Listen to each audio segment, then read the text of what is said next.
Trap, Slayer of the Destroyer, and Super General of the Crimson Raiders. We have you completely surrounded. Open the gates now, and perhaps I will be merciful. Yeah. Let me think about that. They might call themselves children of the vault, but they're still bandits, and bandits are incredibly stupid. I'm with the lead producer on Borderlands 3. This is Chris Brock, and congratulations. This was a big reveal today, my friend. This was, you guys showing this off to the world, letting us play the game. You had, it was, the least well-kept secret in the world that you were working on it, but we got to really get a good taste today. And how does that feel for you? It's been kind of emotional, kind of at various points throughout the day. It's we've been working on this for years now, and it's just interesting to go from not being able to speak about it at all to being able to, and it's been great. The reception's been good too. Follow me, recruit, to glory! I think the big question that everybody's going to have when they see Borderlands 3, because you did such a great job with the previous Borderlands games, is what's new? What makes this a different game than what we've already played? The breadth in this game is kind of unprecedented for us. We were going to multiple planets. You're going to fight more things than you've ever fought before. Our game that had a gajillion guns now has literally over 1 billion guns. The core gameplay has come a long way. 2012 was a long time ago, and the industry has come a long way in terms of what we expect to fire a gun in a first-person shooter. So a lot of our movement and mechanics around shooting have just really become much more robust. It feels much more physical. It seemed like there was an emphasis on physicality and a weight on the character, and it wasn't all just about projectile weaponry. It was about improvements in melee combat as well. Yeah, we want you to feel like your actions have a lot of weight to them. Like the camera shake and the vibration, the force feedback, and all of that feels just right for all of our not just melee attacks, but just movements in general, right? The movement in the game is a lot more robust than it's been in the past, so you'll feel that stuff also just moving around the environment.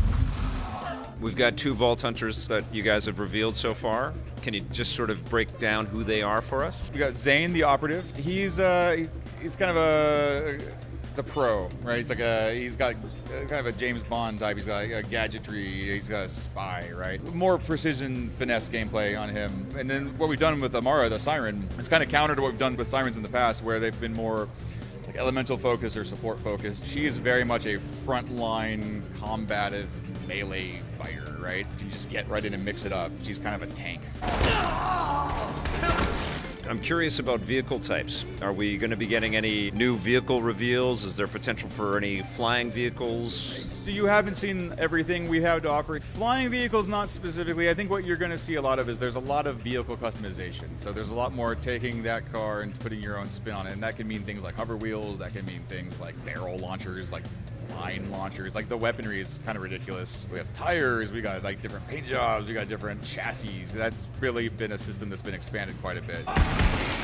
Talk to me about visually what you're able to do with Borderlands 3 that you just couldn't achieve. Obviously, it's in 4K, and we've got more technology at play here, but give me some specifics of what your teams are able to accomplish now that you never thought possible before. There's a lot of stuff, honestly, but specifically, I think you'll really see it in the lighting, and not just in HDR. I think HDR is breathtaking, but generally, the lighting in this game, we went to a PBR-based lighting solution, which is physics-based rendering, which is a lot of depth, a lot of tone, and when we were looking at how to evolve the art style of Borderlands to a new generation, there's a nice thing about being stylized and that you kind of age well, but it can be rough at times because it's hard to differentiate, and sometimes fidelity doesn't help as much as you might think. Did you guys ever conceive of potentially going a little more photoreal with the franchise? Was that something you tested out? Not photoreal, but we did talk about some more dramatic art style shifts at various points. But what we've been able to do with the kind of existing style within this new lighting tech, and of course running it just a higher frame rate we've ever been to run at before, it's looking really good. You actually really see the difference in the visual effects and the animations and the way things move. That stylized look is kind of permeated into the motion of the game and not just the still images of the game. I mean, I just had a taste of it, so what I could feel is that there's a punchiness to all of the systems working together, which I guess you guys were trying to polish and achieve, right? I'm glad you said that. We want those systems to feel like they're playing together, that they're interlocking well, because it's a very big team, it's a very big game, and that's how we have to make them. When Borderlands 1 came out, people drew a direct line from Borderlands to Diablo. Yeah. And now we've got looter shooters up the yin yang here with have a Destiny, genre happened. yeah, and Anthem, and Yeah. and so now people sort of draw that line to Borderlands. How does that feel, and how do you feel you will stack up against this big field of competition that's out there now? Sure.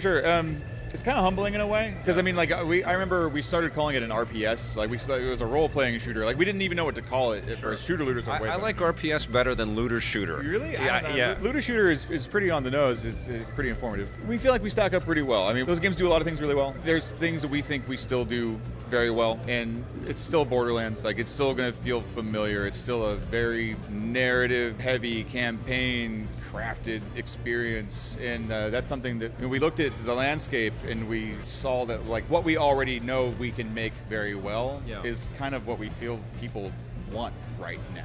Whereas what people need right now. You create an interactive toy that lets you kind of approach it in a lot of different ways, but at its core is this, from what I know of Borderlands, this linear story that you kind of follow along, and you can take your own path through it.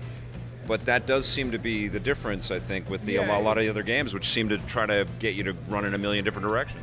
Yeah, we wanted you to have the option to run in a million different directions because exploring is fun. But we wanted to have a very strong main thread that if you didn't want to do all that stuff and you just wanted to beeline the main story and play it like a shooter, that's compelling enough in its own right that it's worthwhile on that alone. Everybody is making games these days with the idea that they're going to be serving new content for years and years. Sure. Is that a philosophy for you guys with Borderlands 3? Yes and no. I mean, so it's kind of always been a philosophy of Borderlands. One of the things we're really proud of as a studio is how, really since kind of like the advent of like DLC, we've been a company that has made really good post-launch content that we can stand behind and charge like a very fair price for. And like while we still want to do that, we also are like aware that like there's a cadence there that people expect like more frequent updates. They expect some stuff for free, and we intend to do that too. We want to support our game, not like in the games as a service way necessarily, but just in like there's a community there. Let's make sure they've got stuff to do. They got a billion guns they got to use, right? They got a billion guns. That's a lot of guns to chew through. Need content to play with those guns. Now take your gun, recruit. You're gonna need it. You've seen this franchise that you guys created become other types of games, like the Telltale game. You've seen it become comic books and merchandise. Was that all predicted by you guys? Was that something that you guys could have any inkling that was going to happen?